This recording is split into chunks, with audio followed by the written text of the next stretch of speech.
contar a história de David Wark Griffith, americano e conhecido por transformar o jeito de fazer cinema. Ele veio do teatro, era autor e também poeta. No começo da sua carreira no cinema, não dava muito valor para essa sétima arte, até porque naquela época não era algo de alto nível e nem considerado arte.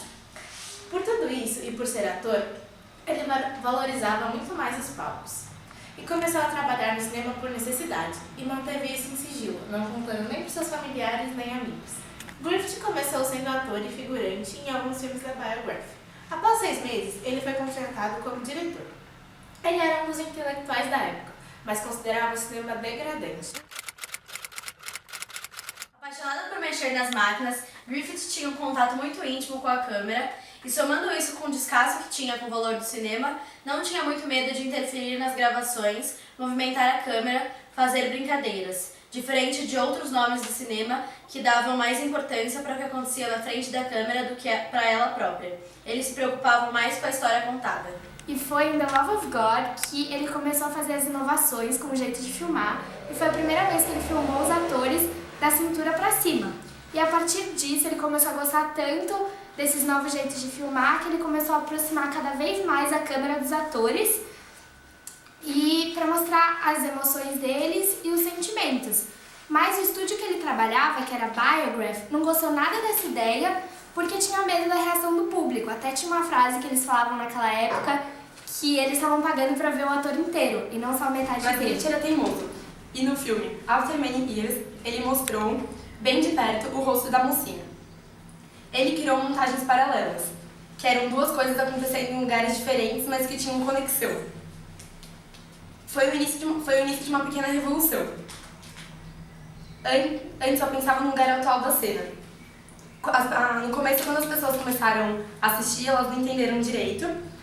E também foi usado nos filmes de perseguição, quando um precisava da ajuda do outro e ele vinha ajudar de algum canto.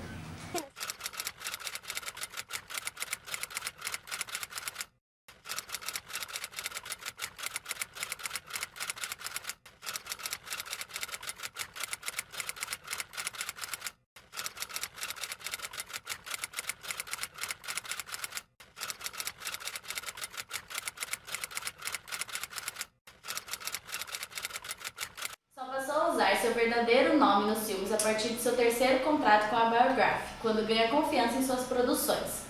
Saiu da empresa porque acreditava que os filmes têm que ser mais longos e grandiosos, como os filmes europeus, e já a produtora acreditava que os filmes mais curtos e simples eram mais lucrativos. Ao sair de lá, passou a procurar pessoas para financiar suas novas produções. Produziu O Nascimento de uma Nação, que é um dos filmes mais conhecidos do mundo. Teve quase 3 horas de duração e uniu todas as novidades que estavam surgindo no cinema. Foi revolucionária no sentido cinematográfico, pois deu um novo ritmo, uma nova distância entre a câmera e os atores, alterando os planos, novas posições de câmera, ângulos diferentes, dando mais ou menos profundidade de campo e muitos personagens. Porém, a história era muito controversa. Falava da reconstrução dos estados políticos do sul dos Estados Unidos e de uma guerra civil.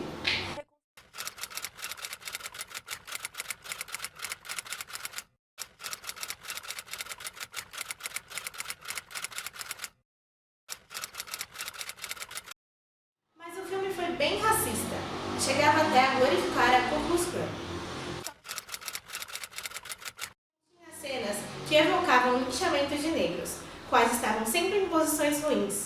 Era um filme escravocrata e patriarcal.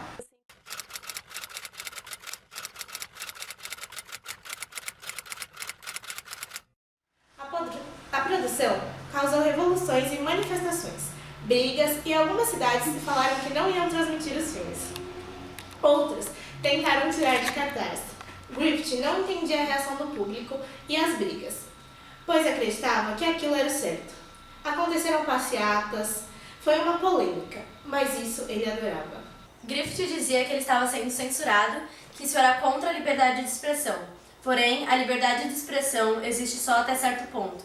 E ele dizia que era vítima de intolerância, que foi o nome do seu próximo filme.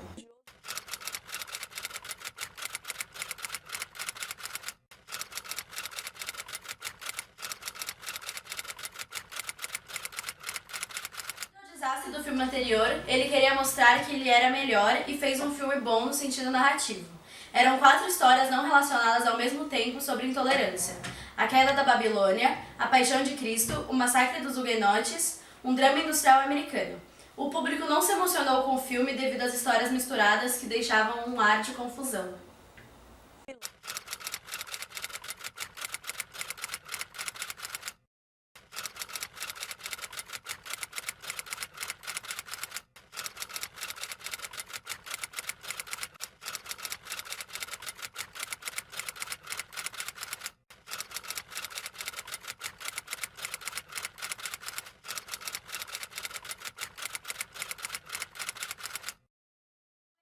Nesse filme, Griffith começou a dirigir melhor os atores e a fazer histórias mais simples.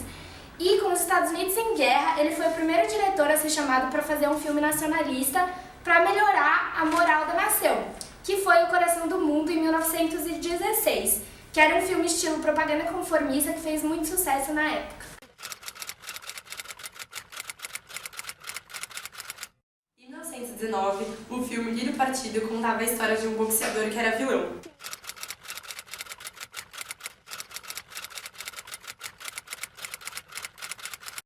Na época, os atletas eram muito famosos e foi rejeitado pelos Estados Unidos, mas foi muito aceito na Europa. Esse foi o seu último grande filme de sucesso. Depois, Griffith começou a entrar em decadência na era do jazz e do cinema começaram a bombar. Os grandes estúdios de Hollywood começaram a ser formados. Ao longo, ele dirigiu mais de 400 filmes e desenvolveu uma montagem paralela e usava ela para criar suspense, emoção, e para ele a câmera e a edição eram como um narrador e ajudavam a contar a história.